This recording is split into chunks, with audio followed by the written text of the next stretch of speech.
Hey everybody, welcome back to another episode of Scott's Quick Cash Class, where every day I'm bringing you 5-minute videos, 7-minute videos to help you with different financial topics, avoid some of the same mistakes that I made. Remember, I'm never going to ask you to buy anything, never going to ask you to sell anything. I'm just here to help on our financial path together. So we've got a very good episode for you today. We're talking about the American dream, and is it really dead?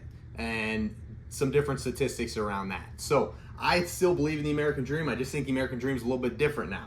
I'm sure you guys have been told from either your parents or maybe older people that, back in the day, go to school, get good grades in school, go to college, get a degree, go get a job, work there for 40 years, and then retire from there with your 401k and you're on a beach or you're going on vacations all the time, right?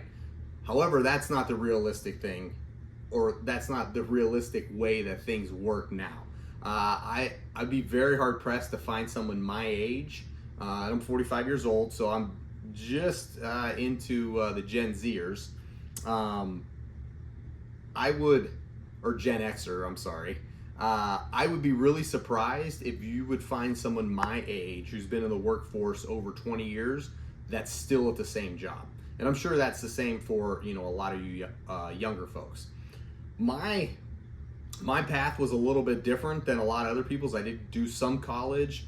I was more involved in sports, so that kind of took me a little bit different avenue. When I got out of sports, I kind of jumped around. I was in sales for a while, but didn't stick with a company for a while. It wasn't until I got married, because I had more responsibilities, that I go, hey, I gotta maybe plant some roots and be a little bit more stable and secure, because I had mouths to feed and different people to take care of, which I'm sure a lot of you do too. So I was at that job for 10 years, and now I'm in my current job for about 3, and I made that move because I had no plans of leaving my previous job. It was in a retail environment. I was a manager there, but the downside is I was working all the time and it was all over the place. And now with this new job, I work a lot less and I get to see my family every night. I'm with them on the weekends, and I've got a decent amount of vacation time. So I get to spend time with them. But my point is, not all jobs are created equal. Not all career paths are created equal. And those days of finding a job and working there for 40 years until you retire, most people don't have the attention spans for that. I never did. Every time I looked at a job, I always looked at it as, what skills can this give me that's going to help me get closer to my final objective, which is financial freedom. And that's how I have approached jobs over the last 15 years is this job going to get me closer to my end goal? And if it doesn't, then there's no sense wasting time on it, right? Because if I'm going to go to work and give them 40 hours or 50 hours a week, whatever that time amount is for you, if it doesn't help get you closer to your end goal, then what are you doing there, right? Unless it's just a ridiculously high paying job that you're going to make so much money it doesn't matter, then I say bite the bullet and do it. But if the job's not helping you get skills and things that you can use on your own and help you generate streams of income for it on your own, then I would just strongly caution you to reevaluate what jobs you're working at, right? So we're gonna bring you a few statistics here. Kind of sad, but a few statistics, because I'm a statistics guy. When I hear statistics, it sets a bell off, so hopefully that does for you guys too as well. But home ownership for people under 35 is at its lowest point in the last 50 years. Only 38% of millennials own a home versus 52% of boomers at the same age. So obviously, the desire to own a home is going down. Or I shouldn't even say the desire, the actual ability to. Some of it's probably desire and some of it's probably financial. Next one, student loan debt exceeds $1.75 trillion in the US. That's more than all US credit card debt combined. That's a big number. That's a lot to pay off. Over 70% of Gen Z say they don't believe they'll ever retire. So 7 out of 10 of you guys think you're gonna work till the day you die. And that's scary, man. That would be no hope for me. And when I sit here and I think about all the things that I want to accomplish and want to do, I have hope, right? And when I talk to other successful people, they have hope. And so when I hear a statistic like that, that really scares me, because that means that those people have not had the right people in their lives to help them with the right mindset to get hope, you know? And that was something I struggled with for a long time until I started educating myself. 49% of millennials, so almost 1 out of 2 millennials, work a side hustle just to survive, not for, you know, fun money or retirement money. It's just for paying bills. So those are a few statistics there that were a little scary to me when I read it, because, you know, if you're out there and you're, you know, you fit into those categories, if you're on the other side of that coin where, hey, you're in the 30% and you have a retirement plan, absolutely great for you. And that's what we're here. I'm trying to get that percentage to a higher percentage. So let's talk about a couple different scams that have been thrown at you. One of them is the college scam. And I'm not going to get into, you know, theoretical debates on why we need colleges and why we don't need colleges or what degrees are good. My point is, before you take the leap, or if you're in the middle of taking that leap, do some math. Is this college degree gonna pay me back? Because a lot of them, you're just gonna end up carrying debt, and you're gonna have a middle of the road job with no room for advancement, or you're gonna be saddled with this college debt for a long time.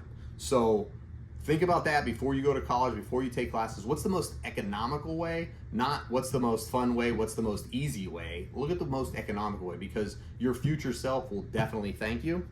And then the home ownership mirage. So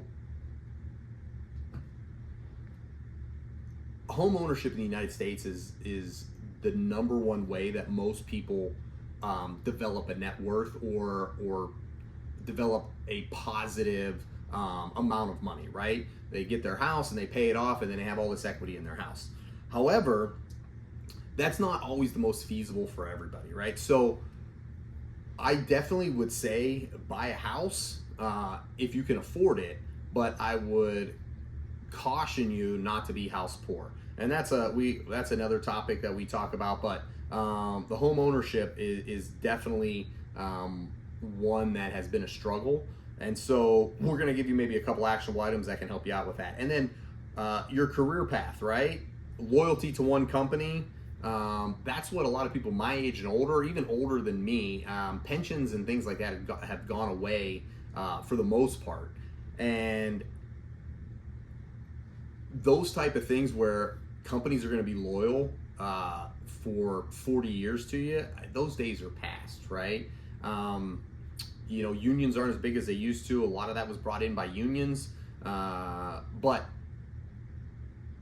unless you're at a really great place, right? Like, how many people want to be at the same job?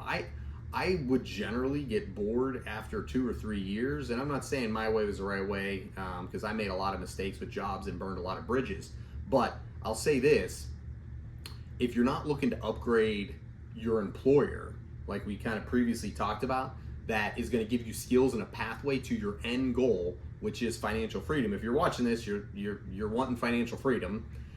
If that job is not going to upgrade you to that, unless that's a relative or something like that, and even then, the loyalty is not a two-way street. Most of the time, loyalty comes from the employee to the employer, not the other way around. And I am fortunate that I've worked for a couple good companies, my last few jobs, that were pretty loyal, but even there, at the end of the day, it's still business for them. And if it doesn't make a business sense to keep you around, they're not going to do it. So think about those, and then here's some actionable items, right? So ditch the linear mindset, right? Which is, okay, if I go to school and get good grades, I graduate, then I get a good job. That's not always the way it works. Or, hey, I'm gonna go work for this company, put money in my 401k, and then when I'm 59 and a half, when I can access it, then I'll be fine, right? That's a long time from now. A lot of people don't wanna wait till they're 59 and a half. So think about different ways to generate income, right? The sooner you can get multiple income streams coming to you, it gives you options. And options is what makes life enjoyable. If your only option is wake up, go to work, come home, go to sleep, pray for the weekend that you have a couple days, if that's what your options are, you need to get multiple income streams and develop that. And really, the younger you are, the easier it is to develop those streams. Because when you get old like me, it's very difficult. We talked about house hacking. So on a previous other episodes, I've talked about this, but real estate, I believe, is a pathway for anybody to get wealthy. Over 80% of the millionaires in the United States made their money through real estate. And I guarantee you, if you're watching this, you're smarter than a lot of those people that made that money, right? So that's how I originally got started, was in real estate. I'm a big proponent of real estate. If you can't afford a house, look at a duplex, look at a fourplex, look at a triplex, rent out a unit. You're gonna be renting anyways, so you might as well be renting something, or you might as well have people paying you money instead of you paying out money, right? If you're already gonna rent. So look at the avenues of doing that, because it's a lot more feasible to get into something like that that's gonna cash flow for you right away while you're living in it, than buying a house that's not gonna cash flow.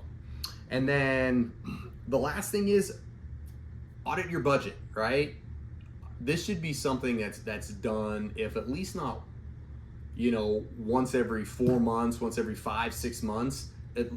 You want to audit your budget as much as possible, but find out what your actual budget is. What is your nuts and bolts, your bare minimum that you need to bring in every month just to survive, and then work on getting that built up for 6 months. Because once you get that cushion in there, you'll be amazed at how your mindset changes, because you don't feel pressure and anxiety, and how you'll be able to see options and your future differently.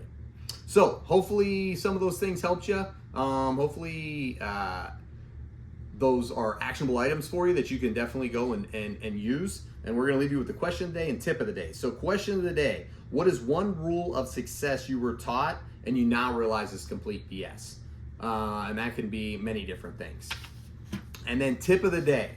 I like this one. Tip of the day: success is not a ladder, it's a jungle gym. And I can attest to that. It's not a linear path up where you just, okay, I do this step, I do this step. In my life, I've had to go sideways, backwards, that ended up getting me to where I wanted to go. Because if the goal is to get to financial freedom, I don't care what path I take to get there, as long as it's getting me in that direction. And sometimes, it's not always a straightforward path that's going to get you.